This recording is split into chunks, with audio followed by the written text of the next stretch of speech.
What's the date?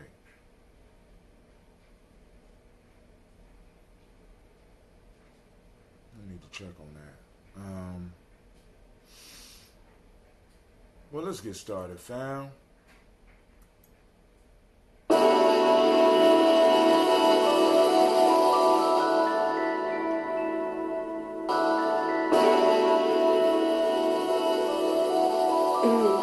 Mr. Diddy.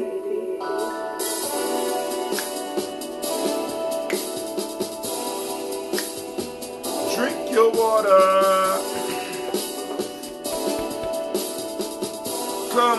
Come on, drink your water, but first, take your breath and drink some water. Take your breath and drink some water. Take your breath and drink some water. Take your breath. Drink, drink, drink, drink.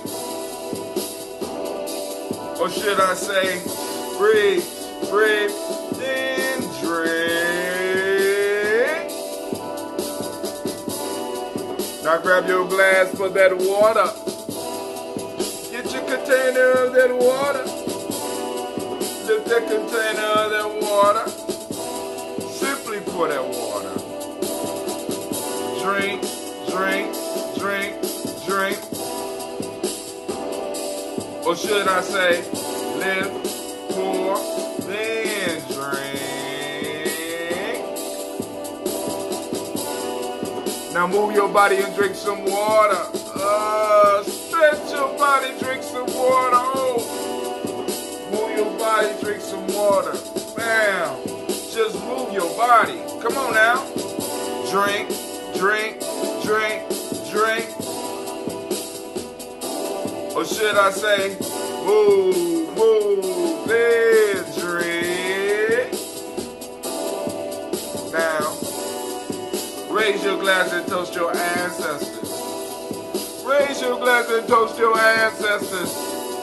Raise your glass and toast your ancestors, fam.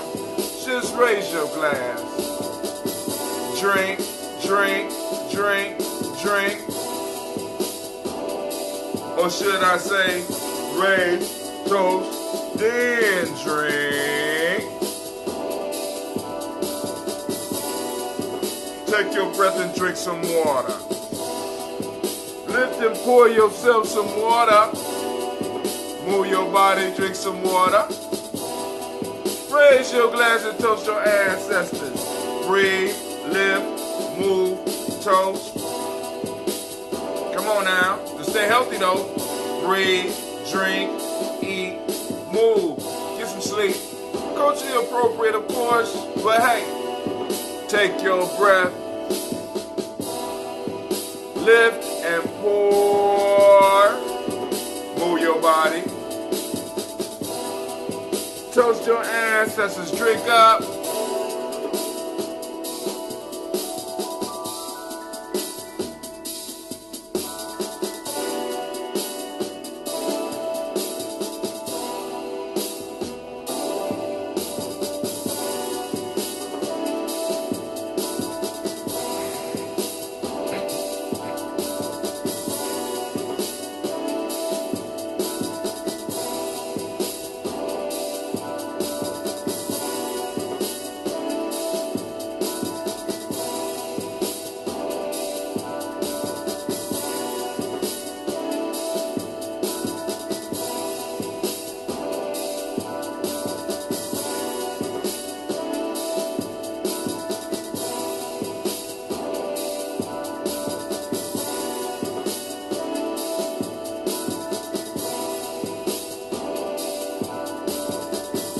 Drink, drink, drink, drink.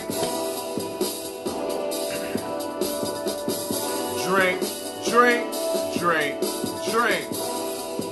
Drink your water.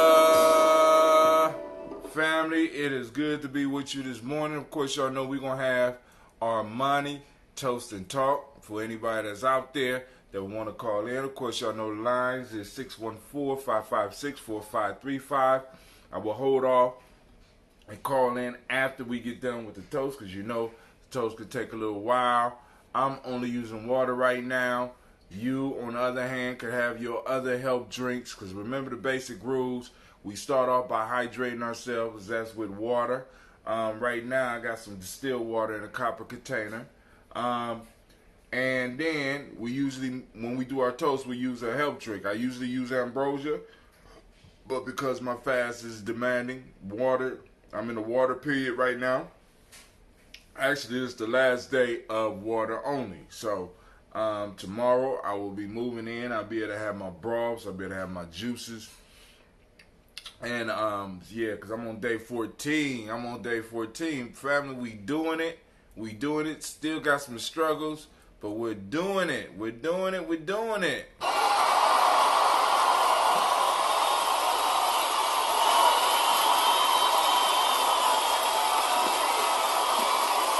So in 7 more days, I'll be able to join y'all with some food and you know, some stuff like that. But up until then, you know, cause I got to weigh myself and see where I'm at far as how much I done lost. Last time I looked, I was at 160. So I will test tomorrow morning on the Moja to start off this next week. I also will get some of my the drinks prepared so that I could, you know, because I'm really looking forward to it, boy. But you know, by the time I think by the time we get to the G&J Mall, I should be almost totally back to my well, actually my fighting weight is about 168, right? That's my high school. That's my high school graduation all the way through college, all the way through my 20s, about 168. So I weigh about 176 now. I'm 51 years old.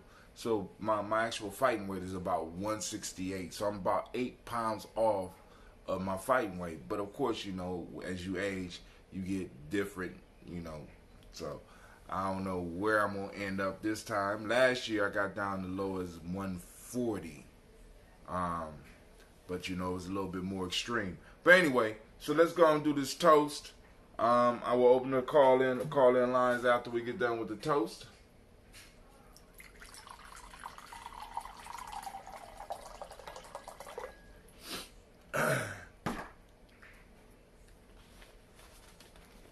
First, giving honor to the Creator by whatever name you choose to call the Creator. We lift up our glass, we salute that Creator, and we say, Ashe.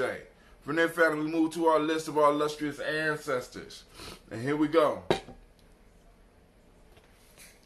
We call on Miles Brown, Miss Ann, Robert the Texan, Davis, Herman Brown Sr., Rosalie Tilly, George and William Walter, Christopher Petty, Gaston, Aunt Lena, Uncle Chris, Aunt Fiend, Cleveland and Geneva Brown, Margaret Ellis, Wash Ellis, Cecil Ellis, Alvaro Brown, Gina Gaines, Herman Brown II, Barbara Twiggs, Wash Ellis Jr., Katie Ellis, Nikki Ellis, Jamon Jones, Jeremiah Tappan, John Fullard, Montague Pittman, No More X, Pet Mott, Rob Malika Pacour, Dr. Marianne Williams, Kojo Kamal, Elder Farmer, Elder Millie Dixon, Tony Clark, Pastor Yusuf Weston, Elder Ajani, Elder Ron Coleman, Elder Robert Donaldson, Alfred Brofro, Hector Jr., Jay Edwards, Carlisle Harris, Grace Lundy, Inez Harris, William Bill Moss, Phyllis Rose, Sterling and Lucy Wright, Dagale Pulliam, the Luxor Brother, Bezita Brooks Crawley, Miss Marie Nelson, Mr. Frederick Crawley Sr., Miss Jerry Brunson, Mr. Alonzo Johnson, Miss Marie McDowell, Janice Foster, Charles Jordan, Kill Smith, Walter Smith, Richard Trigg, Francis Johnson, Mary Franklin, Jimmy Williams, Daniel Ford, George Gibson, Nana Loretta Clark, Inez McCrae, Fritz Clark,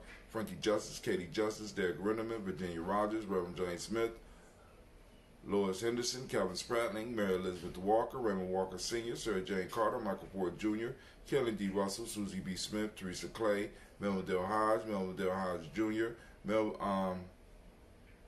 Herman Copeland, Mildred Copeland, Jenny Clay, Bird Beatty, Sarah Weather, Be the Farmer, Ago Sosu, Shell Harvey, Aunt Charmaine, Aunt Evelyn, Theolis Hasbury, Harvey Hasbury Sr., Leonard Dickinson, T.C. Islam, Terrell Dunbar, Will Thomas, Sarah Berry, Mark Walsh, Merle B. Thornton, Pearl G. Thornton, Nada Johnson, Florence M. Carter, Joanne Thornton, Erica Tricia Lewis, Juanita Wright, Robert Wright, George Wright, Mary Eliza Frederick Davis, Mary Elizabeth Rogers, Mary Esther Keachler Reese, Linda Watson Hammonds, Jarrell Giles Watson, Sparrow, Slimmy, Selvin Lewis, Andrew Holmes, Pearl Moore, Percy Moore Jr., Mildred Owens, Booker T. Bowden, Charlie Hunt, Sammy Stover, Hilda Pearson, Sturgeon Thornton, Richard Thornton, Lavinia Hall, Freeman Bankster, Mae Moss, Ophelia Peacock, Willie Thornton, Napoleon Kennedy, Mark Ramsey, Paul Ramsey, Matt Ramsey, David Ramsey, Charles E. Thornton, Frankie Quails, Urania Thornton, Bernice Quails, Ernestine Jackson, Frankie Johnson, Teresa Mormon, Leon Johnson, Charles Bell, Vivian Ramsey, S.E. Johnson, Dorita Johnson,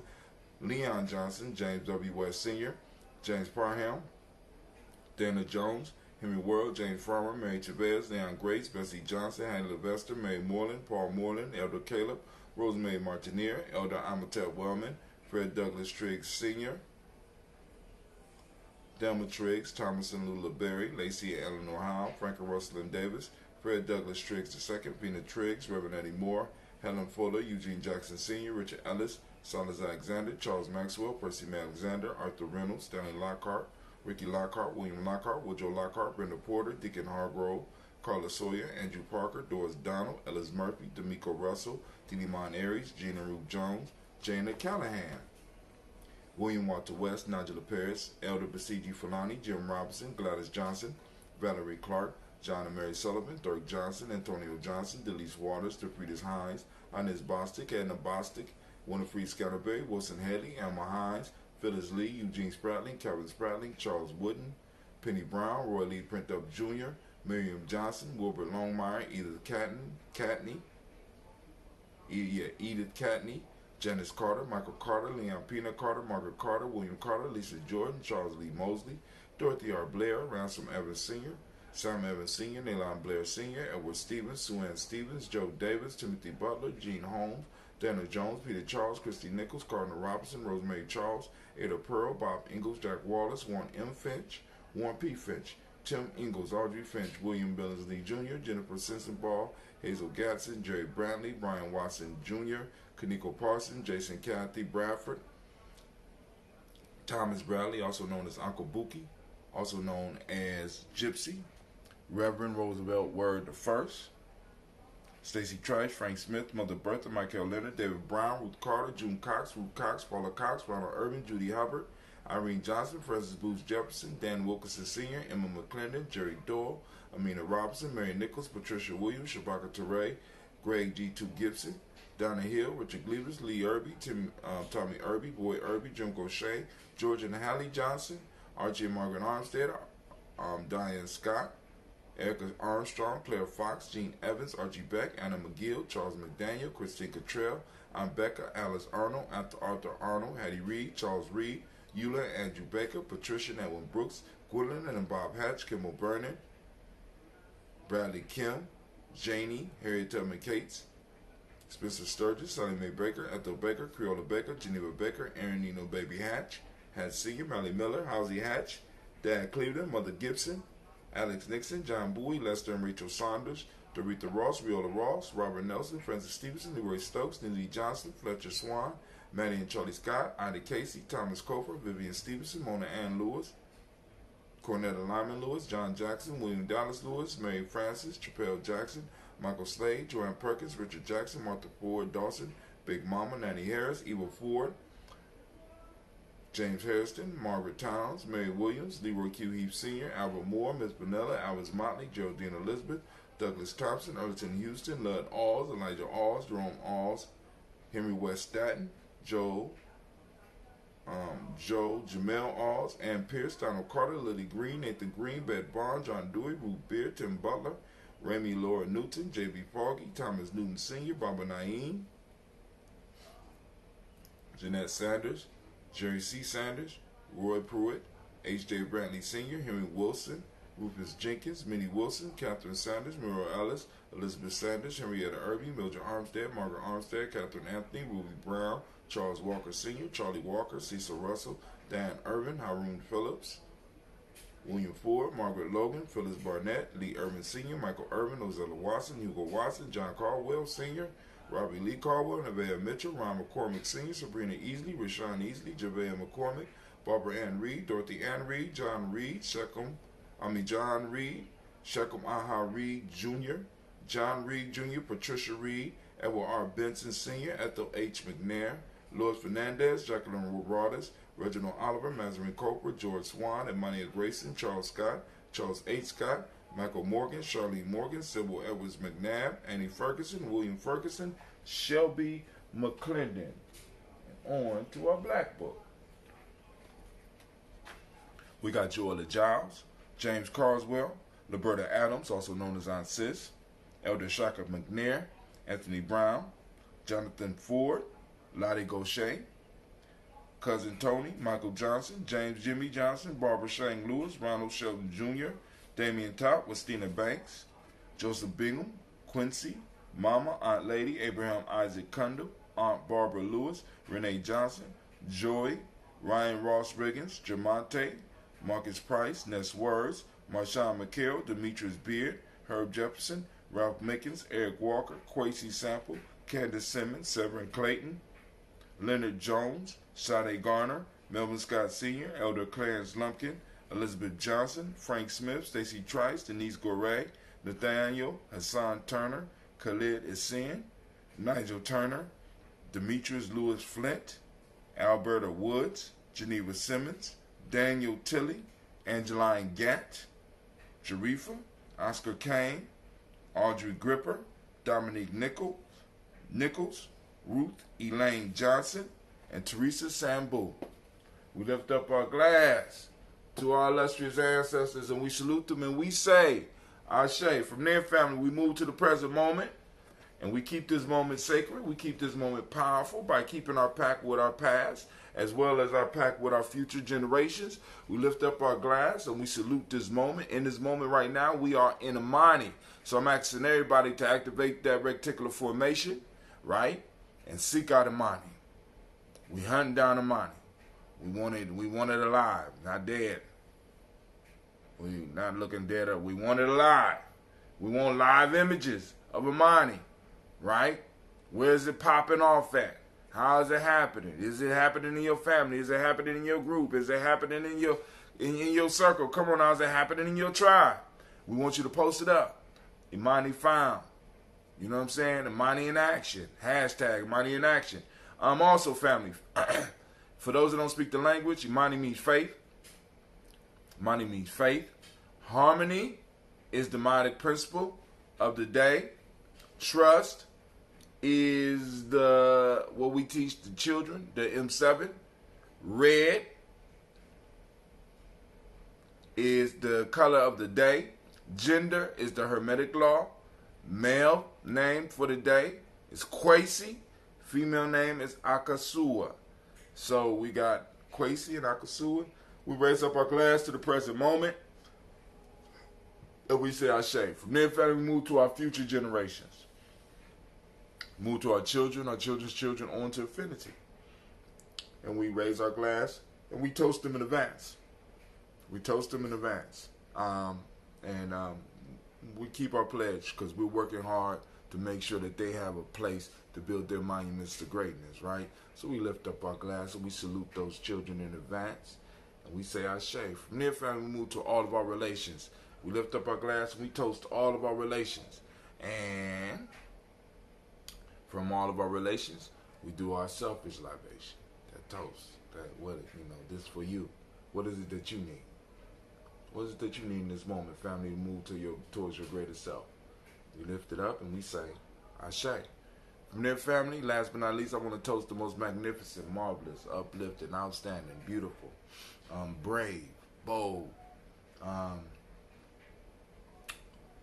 motivational, motivated, most motivated individual in the room. And I toast and raise my glass to you. That's you. Don't be shy. Go on, take it. Take it, yeah. We lifting it up for you, and we say Ashe, Ashe, Ashe. Family, I wish you peace, power, and joy in 100 years. Let me go and drink this up. Then we'll get to our conversation, family. Lines are open, 614-556-4535. Once again, lines are open, 614-556-4535. Just in case Kwame is out there, I am looking at the chat for my Spreaker. Let me go on and call in line 614 556-4535. Also, let me do it on here. Call in. Line open.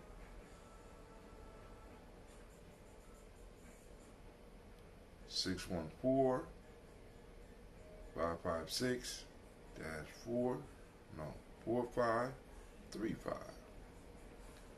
Pow! Alright, we sent it out. It's out there in the ether. So I will talk a little bit until somebody call in. If nobody call in, that's all cool too. You already know how Brother Tim get down, right? You know what I'm saying? I really appreciated all the family that called in yesterday. Had a real good conversation. All right, so let me go on and go through the Gye-Nyame Journey timeline. Now, hopefully y'all got. Oh snap! I didn't post it up. All right, because the newsletter is out. I did post it up. What's wrong with me? So let's go and post up the newsletter. We're gonna post up the newsletter while we wait for people to tune in. Let me go. You can actually get it on Gye-Nyame Journey. Gye-Nyame Journey. Go to GyeNyameJourney.com, and there it is. Boom! It's the first article. All right, so let me go on and share that with the fam. I'm gonna post it up because I forgot to post it up.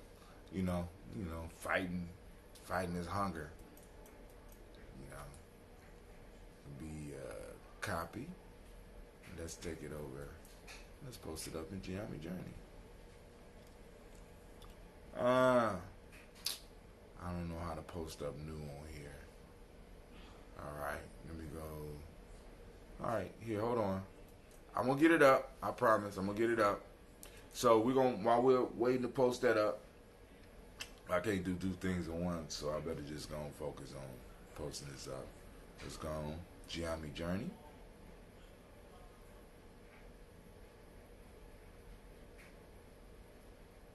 Oh man, it's Yolanda's birthday. I thought it was yesterday. I thought she was born on this. Anyway, well, happy birthday, old lady. If you out there, happy birthday to my daughter Yolanda. Yep. I think she's 40 now. Wow, I'm getting old. And so are you. All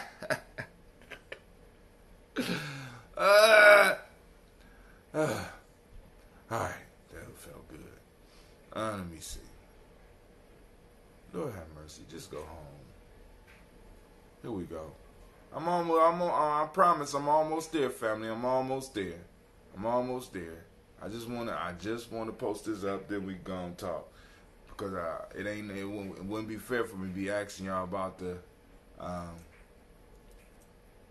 newsletter and y'all ain't never seen it. Paste. Boom. There we go. Share now. Oh shit, I could have shared that on Instagram. That was stupid.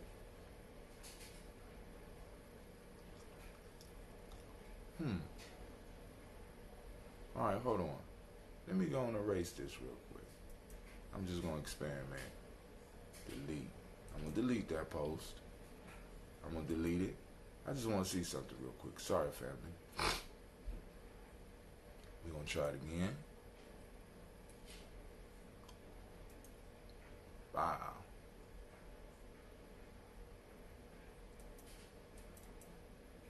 Won't let me. Okay. Alright. There we go. Boom. Alright, so it's back up. Alright, so go and check out the newsletter. Let us know what you think. Of course, it's a work in progress, and we get better every month. And thinking about adding some. I mean, like I said, after I get done with my conversation, after, you know what I'm saying, I told y'all Gye-Nyame Journey is about to go through some changes. At least the media, the media direct piece that we're doing right here, right? So after I get done with those conversations, I will let y'all know because I'm telling y'all right now, it's about to go down. All right, so hold on. Let's go to the news. Let's go to our articles. All right. Come on, Hootsuite. You got to keep up. Y'all just posted something on here. I mean, come on now. Hootsuite moving on slow. All right, so this morning, the reason I'm up doing this early is that the Tawi Family Village is having their per onk. And I'm going to try to go over there and be as useful as I possibly can and get out of there before they start eating my face. You know what I'm saying? As they say, beat a hasty retreat, right after the message. But please join us for Per Aunt. It's Imani, June 9th. That's today, 2019 at 11:30 a.m. The subject will be Power of Family. The Sabiat given by Nation Builder Rhoda Abdul Mateen. Location at 1409 East Livingston Avenue. Once again, that's 1409 East Livingston. Please bring a covered dish so that we can break bread together. Looking forward to seeing you there. All right. So I will see. Hopefully, I will see some of y'all there. I will be there this morning. That's why I'm up here doing this early, right? Because, I'm supposed to be getting sleep. What the hell just happened here? Oh, it took me to my Twitter page. Come on now.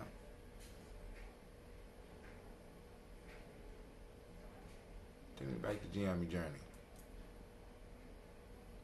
Maybe I need to start tuning in to it. All right, cool. Newsletter up. All right, family. Now, with the newsletter, you can expand it, and you can also download the PDF if it makes it easier for you to read it. But it has the flip page, so you can go on and you click on and make the page, and at the bottom is arrows. You can make the page bigger so that you can see the whole thing rather than just seeing part of it. All right. And like I said, we're still working on it. I'm gonna get it down to a science, so don't worry about that. I think Gina tried to take over the show, but I was a little bit too quick for her, and so she just left it on. Brother Renee, once again, Brother Renee Trigg, shouts out. He got up there and did his thing, graduated, and he had been letting us know that was one of his goals for a while. And it's a great thing when you witness somebody accomplish their goals, right? Yeah, to my aunties, I'm all right. I'm just fasting right now, so I'm be cool. I'm not sleepy. I was kind of in the daze, really, to be honest. I'm in the daze. So here we go. Asteroid supposedly the size of a football field that people are freaking out about. Don't sweat it. There's another threat to take your mind off anything serious, get you into a fear mode where nothing gets done. Let's keep that in mind, family. So you're going to be hearing about all these emergencies and all these. Come on now. Don't be falling for the okie doke. Don't do it. All right? Just like this one. U.S. Commander says American forces face imminent threat from Iran. Were they at the doorstep of America? Are they? Hey, Cleveland. Yeah? Check them clothes and make sure they dry. Yes, sir. Is it? Is it you know what I'm saying? Is imminent means it's going to happen, right? So now the question is, and this is from NBC News, right? The question is, are they at the doorstep of America ready to break in? Are they dry? Yeah. Okay, I just want to make sure the dryer work. All right, we'll take them out and put the clothes in the washer into the dryer, sir. Okay. Real life here, Gye-Nyame Journey. So it's an intimate threat. Where the intimate threat at? I want y'all to read. Let's read this and let's talk about the fuckery that's going on right before our eyes. It's just like abracadabra. You don't see this. Abracadabra. Right? Some bullshit.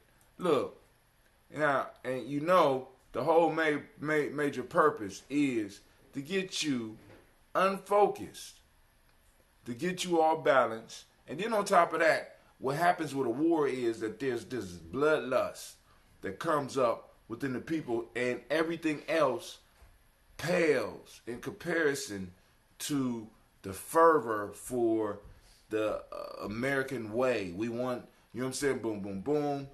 People get hyped about this whole war thing. And the piece that I want y'all to understand is that we can't allow anything to supersede our cause for reparations, our call for what we need for our people. You know what I'm saying? We can't give a damn about a war. Can't give a damn about any of that. You know what I'm saying? Because they will always try to find a way to tap into this hero aspect that we have, where we feel that it's our responsibility to carry and be the sacrifice for this country. Come on now. We can't keep falling for the same hustle. Please. All right, so Baghdad. The top commander of U.S. forces in the Middle East says he believes that the Iranians or their proxy may orchestrate an attack at any moment. So he in the Middle East. He in the Middle East. He ain't in America, right?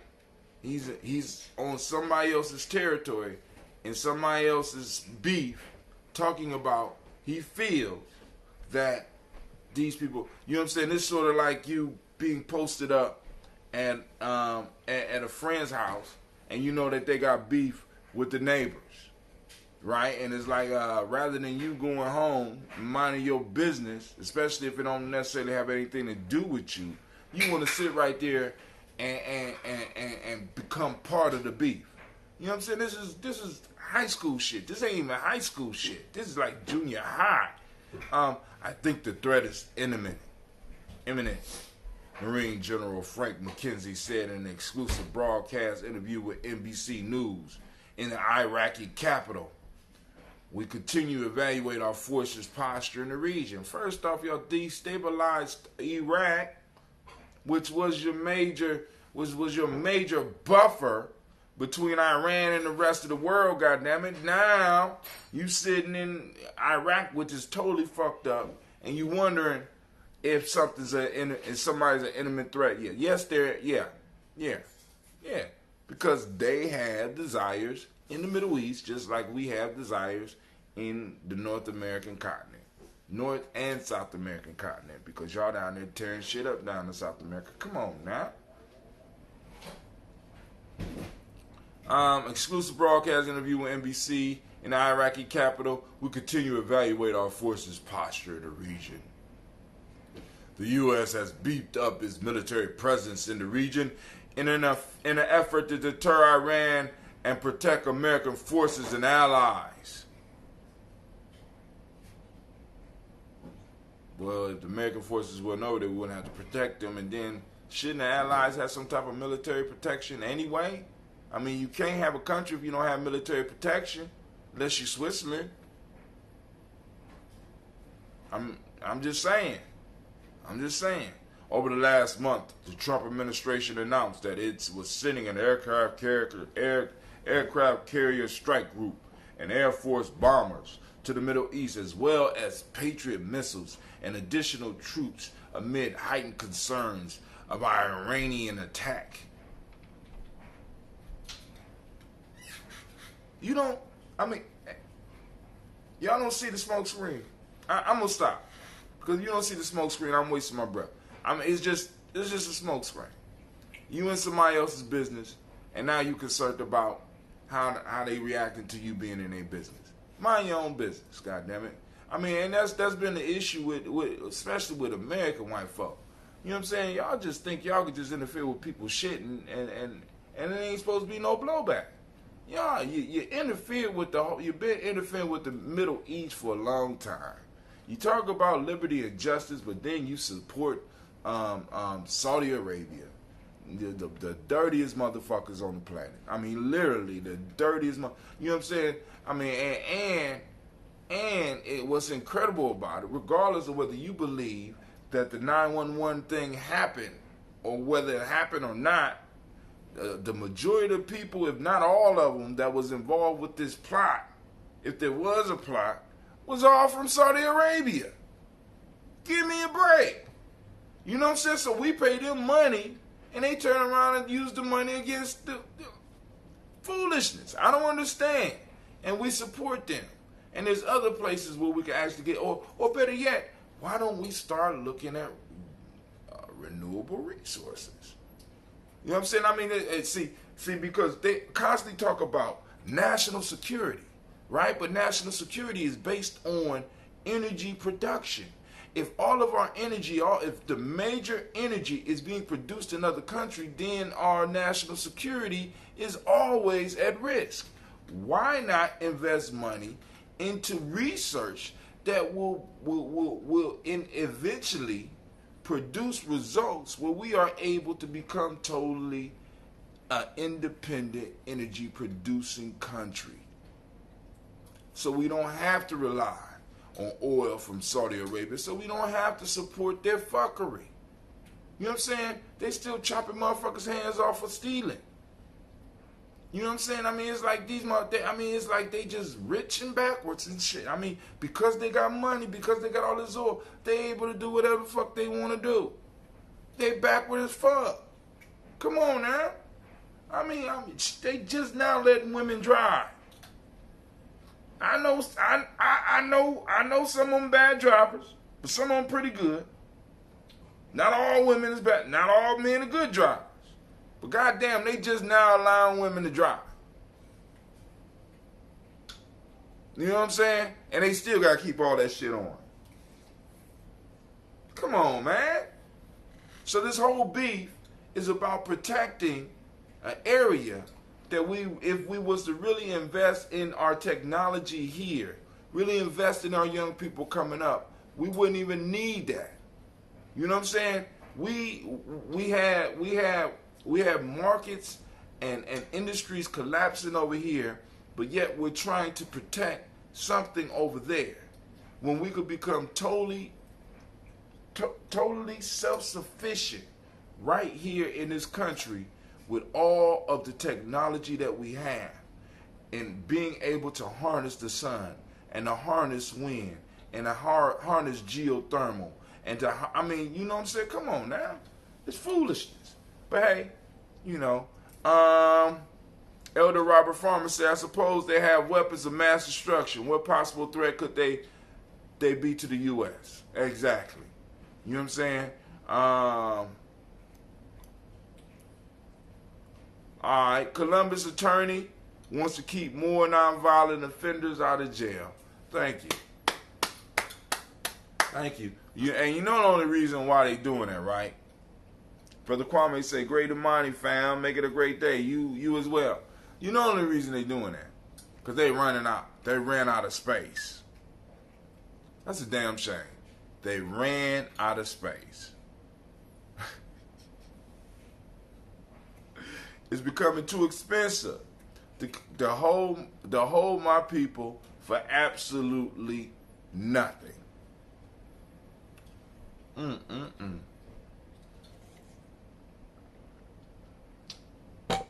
Columbus City Attorney wants to keep more nonviolent offenders out of jail. Congratulations. I'm glad y'all finally came to that point. Shaka got a picture of him and his family on the thing. Let me see what else. What reparation for slavery might look like in 2019. So now I'm gonna go through this and then I'm gonna get up off of here. But what I want to say is this, family. Another trap that I believe is being laid is for those that oppose reparations to talk about reparations from a standpoint of a 1 year or a one-time fix, when reparations needs to be a generational piece. Remember, we are in generational warfare, okay? So we can't just expect everything to be fixed by them dropping a load of money on you, right? By them dropping resources on you and open up. No, this has to be a generational thing, because slavery was generational, right? You don't just stab a motherfucker and then pull a knife out and put a Band-Aid on it and expect for it to be healing. And what people are talking, the way they're talking about reparations is a Band-Aid rather than a true remedy for healing. You know what I'm saying? When you deal with a wound, you have to cleanse the wound. You know what I'm saying? You got to get all of the false shit out of it that ain't supposed to be in there, right? Then you have to wrap it tight, and you have to nurse it for a little while until the healing process starts. Once the healing process starts, that takes time, and you need to give your body time so that it can heal. Then after that, it will be once again part of the regular body, so you will be able to move it around as usual. Now, we have not been allowed to go through that, right? What reparations for slavery might look like in 2019. Now, I'm praying that they're talking about a generational plan, but just in case, I just want y'all to know the hustles that's going on. The idea of economic amends for past injustice and persistent disparities is getting renewed attention. Here are some formulas for achieving the aim. If you're surprised that the issue of reparations for black Americans has taken so long to resolve, blame the president, President Andrew Johnson, the drunk. Who said that? I'm sorry. As the Civil War wound down in 1865, General William T. Sherman made the promise that would come to be known as 40 acres and a mule, redistributing a huge tract of Atlantic coastline to black Americans recently free from bondage. President Abraham Lincoln and Congress gave their approval, and soon 40,000 freedmen in the South had started to plant and build. Now listen to that. Listen to that. Within months of Lincoln's assassination, though President Johnson rescinded the order and returned the land to its former owners, Congress made another attempt at compensation, but Johnson vetoed it. The drunk. This was a motherfucker that was documented as a drunk. You know what I'm saying?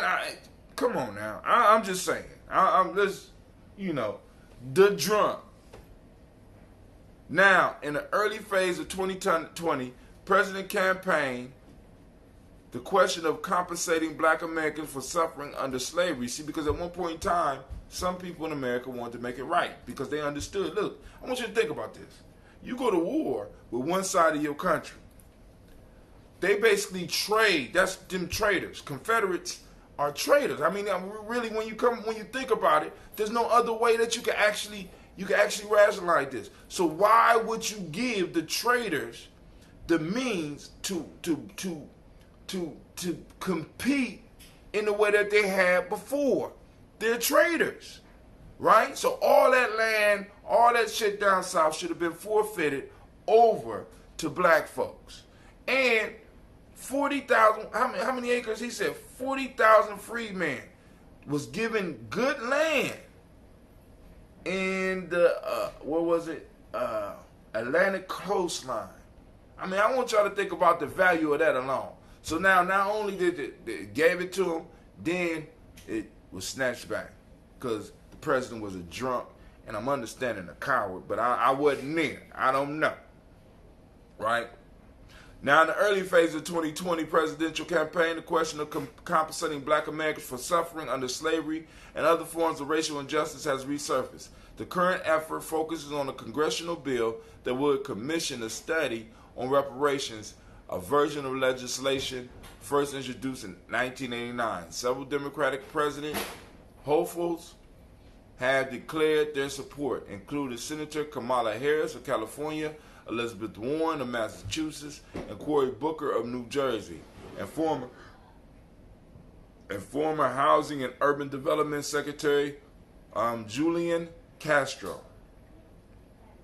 If the latest revival has excited supporters, it has worried some party moderates who fear that such an effort would alienate many voters. polls have shown a big deficit in popular support. While majority of black Americans in 2016 Mars poll supported reparations, whites rejected it by an overwhelming margin. Once again, this goes back to why I call us the stubborn minority. Family, I'm going to post up another article on the stubborn minority and the power of a stubborn minority. Because I need y'all to really start understanding and embracing this concept. Because it's the stubborn minority that is able to change the world, is able to change things that are going around them. We don't need everybody's vote. We just need to be that stubborn minority that everybody else got to work around. That's it. That's it. Because then it becomes simpler. It is simpler to service that minority, right? Than to lose, in a sense, their business or lose their votes or lose whatever you need from them. When you can shape a decision that works for the stubborn minority as well as the entire collective. Right? For example, peanuts on the airplane. Now, everybody's not allergic to peanuts. I like peanuts, goddammit. I want peanuts on the plane. But you know what? I can do without peanuts on the plane. Why did they take peanuts off the plane? Because a minority was allergic to it. So in order to service everybody, it was simpler for them to take the peanuts off the plane to prevent somebody from having a total flare-up. You know what I'm saying? So they took the peanuts off the plane and was able to service the stubborn minority as well as the total group, because you will not die if you do not have peanuts on the plane. What's wrong with you? I'm hungry. Girls, all that food up in there. I was getting me some cereal, but there's no more spoons. Did you look in the dishwasher? Yes. What you mean there's no more spoons? Are there any in the sink? No. Oh, obviously you didn't look. Real life here, Gye-Nyame Journey.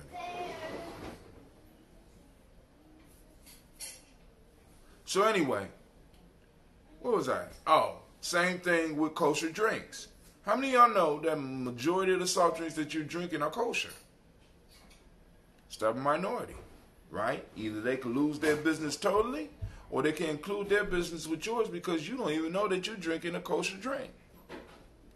You know what I'm saying? So the stubborn minority can always win. I mean, they'll shape stuff around you, and the majority of people won't even know what's happening.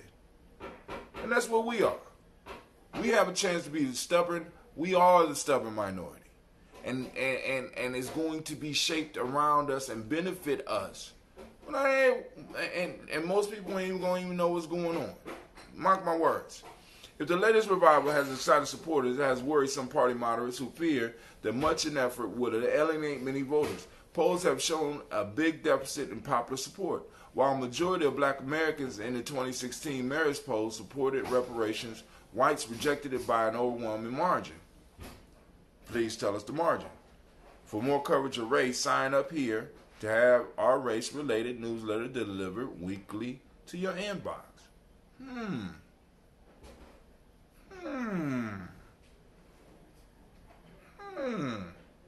Let me sign up for that race-related thing there. Race-related newsletter. Why the hell not? Subscribe. I'm sorry. I'm sorry. $2 a week? Nah, dog. All right.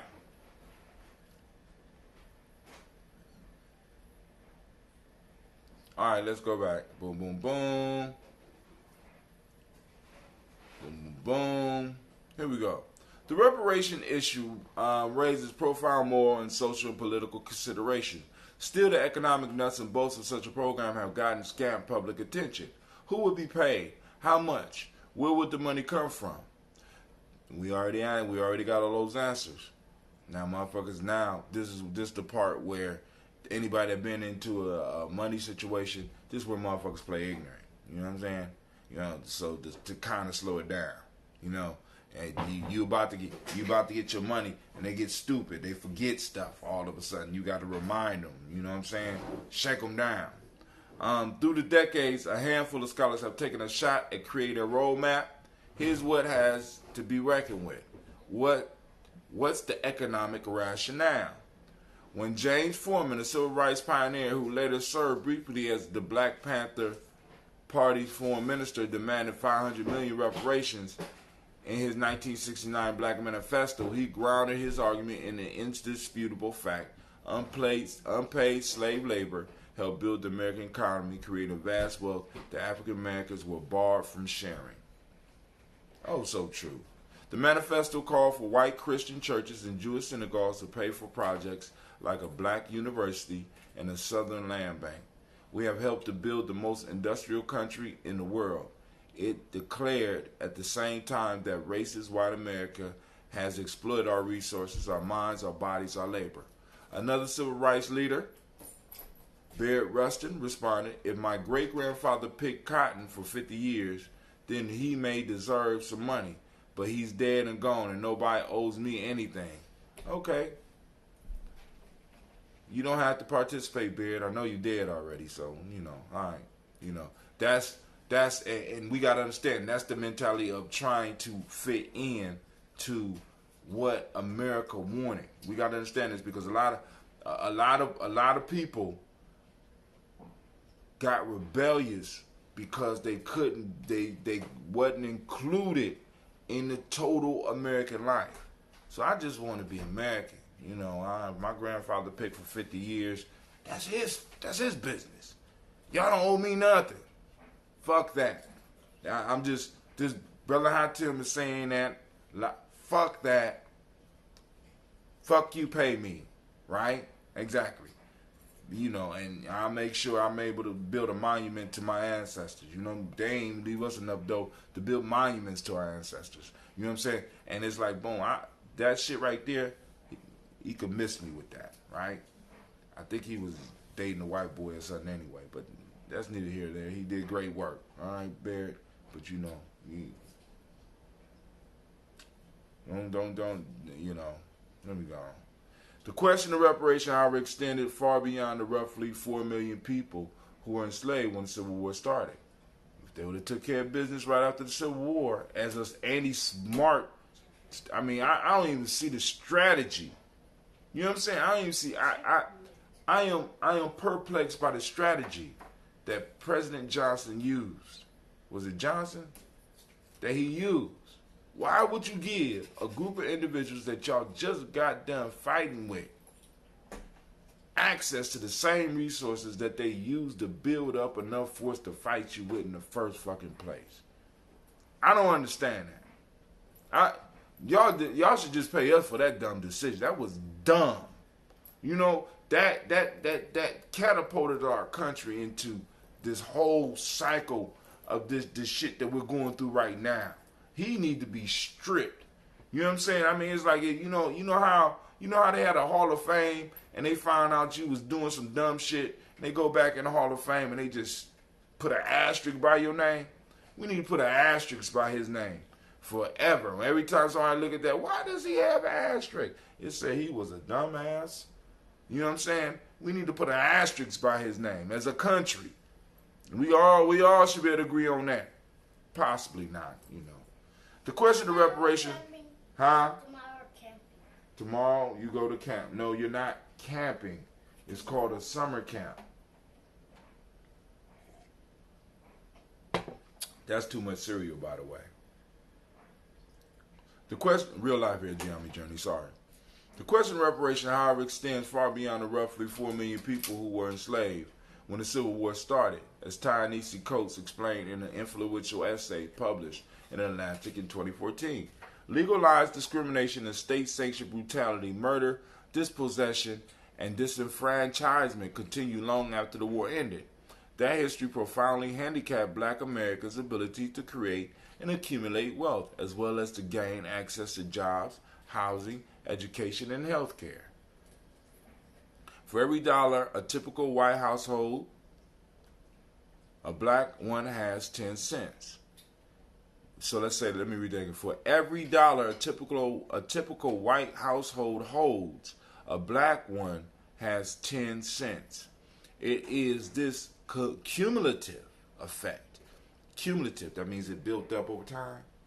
Not no, see, because once again, difference between salary and good credit and wealth and good credit. All right? Difference between salary and good credit and wealth. We don't have to put credit over there. And wealth is a difference.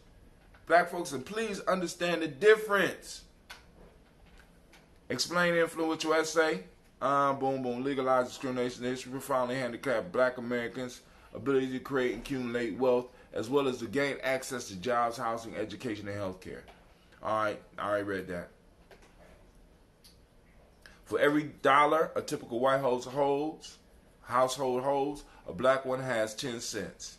It is this cumulative effect that justify the payments of reparations descendants of slaves long dead, supporters say.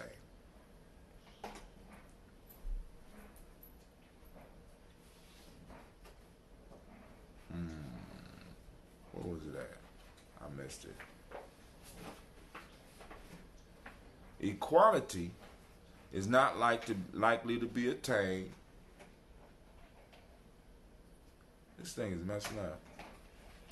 Equality is not likely to be obtained without some form. Oh my God.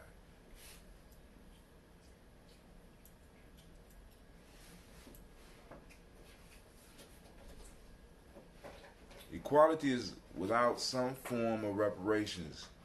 David and Sweeten, an economist and former president of... It's jumping up. Okay, there you go. An economist and former president of Benedict College wrote in 1990, collection, The Wealth of Races. Who will be paid? Nearly 47 million Americans identify themselves as black or African American in the latest census. A vast majority are descended from slaves, but others are more recent migrants. So who would qualify for this payment? Listen up, family. William A. Darity Jr., an economist at Duke University and a leading scholar of reparations, suggests two qualifying conditions: having at least one ancestor who was enslaved in the United States and having identified oneself as an African American on a legal document for at least a decade before the approval of any reparations. The 10-year rule, he said, will help screen out anyone trying to cash in on a windfall. According to the criteria, Oprah Winfrey, who has traced her DNA to slaves captured in West Africa in the early 19th century, will qualify. Former President Barack Obama, the son of a white American mother and a Kenyan father, would not. They say might not. Would not. Mr. Darity estimates that roughly 30 million Americans will be eligible. Tracing genealogy back to the slave-owning era is difficult, but the search begins by comparing the 1870 census, when free slaves were first counted by name, with the one taken in 1860, when they weren't.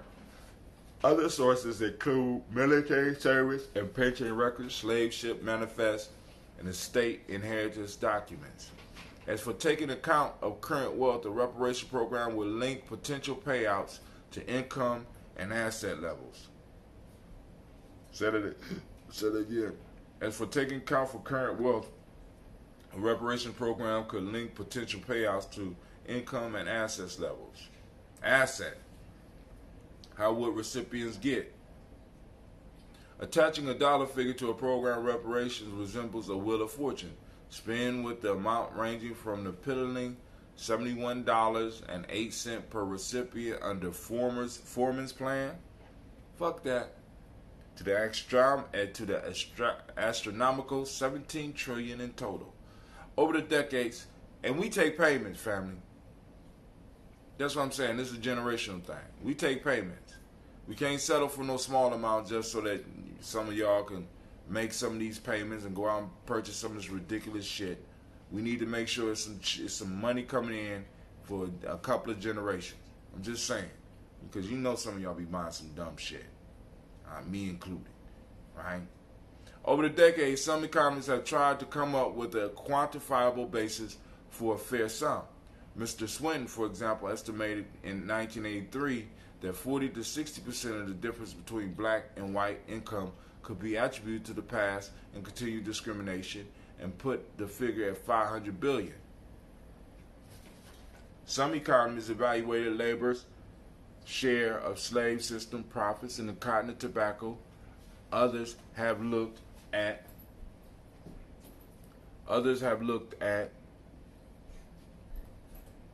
what slaves would have earned if they had been paid wages plus interest, after subtracting housing and food costs.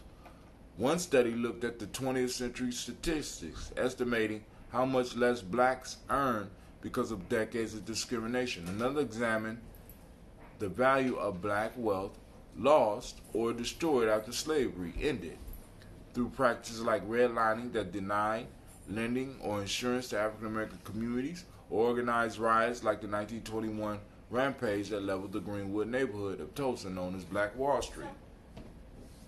A recurring theme has been to return to that first official action promising 40 acres and a mule.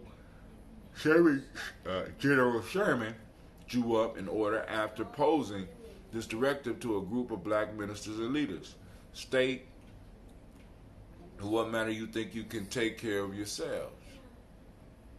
What would Sherman promise be worth today? Here we go.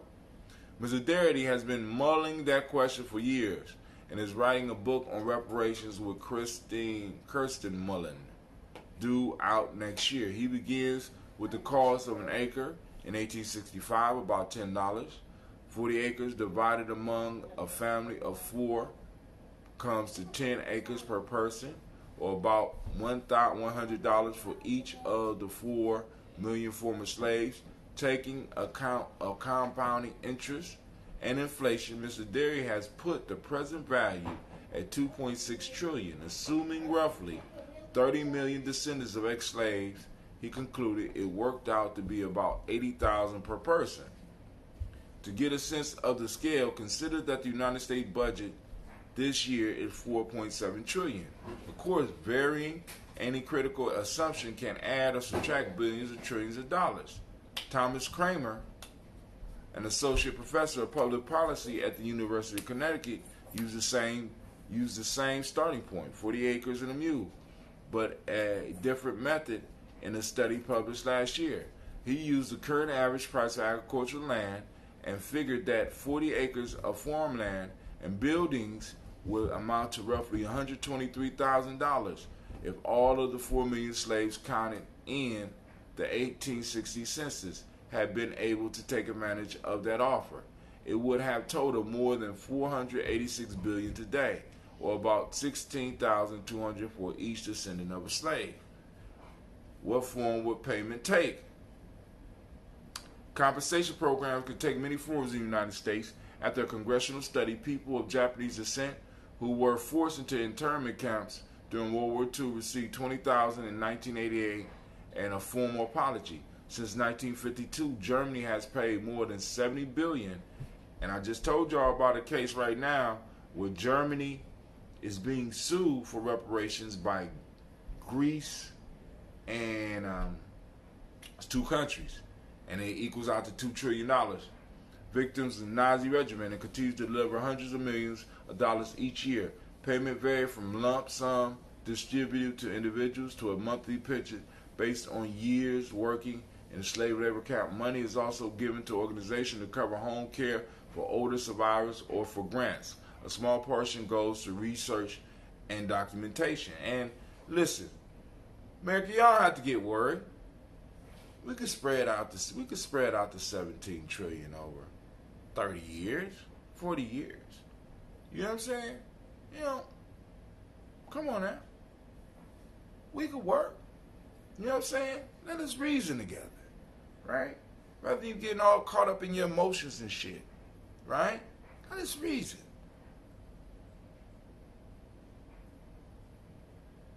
A reparations program in the United States could likewise adopt a single method or several at once. Families could get a one-time check, receive vouchers for medical insurance or college, or have access to a trust fund to finance a business or a home.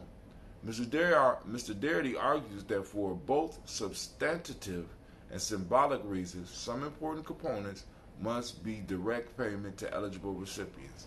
Other scholars have emphasized different features. Roy L. Brooks, a law professor at the University of San Diego and the author of Atonement and Forgiveness, a new model for black reparations, has reservations about what he calls the settlement model, a legalistic approach that looks backwards to compensate victims for demonstrable financial losses. He prefers what he calls the atonement model, emphasizing longer-term investments in education, housing, and businesses that build up wealth. What would the economic impact be? Well, it would be terrible if you did it all in 1 year, assholes. I mean, this is not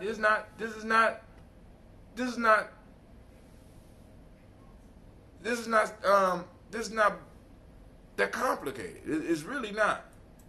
Let me check. All right, I'm about to get up off of here. What would the economic impact be? According to the Federal Reserve Survey of Consumer Finances, the median wealth of a black household is $16,000, compared with $163,000 for whites. Reparations are not likely to eliminate the racial wealth gap, but could narrow it somewhat. Low-income families with the fewest assets will benefit the most. The biggest economic objection is that any meaningful program would be unaffordable.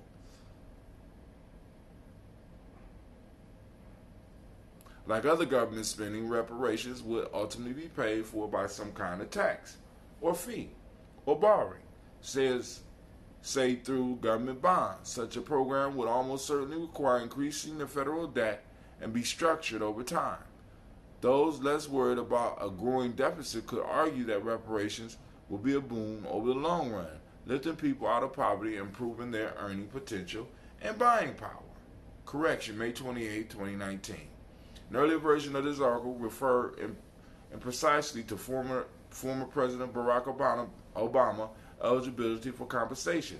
Mr. Obama could qualify for a reparations program based on his maternal ancestry. It has not been determined that he won't qualify. I don't understand that. He won't qualify. Alright, I know some of y'all, y'all gonna be mad at me for saying, leave Obama alone. But come on now. Alright, listen. I am out. This is Brother Hatim. I want to thank y'all. Whether you call in or not, I love you. And I am out. It's been a great Imani. I'm about to get ready to get over here so that I could check in at this per hour while I still got some energy because I'm feeling good right now. So I'm out. Peace. Cut off the phone lines first. Then I'm going to cut off Facebook,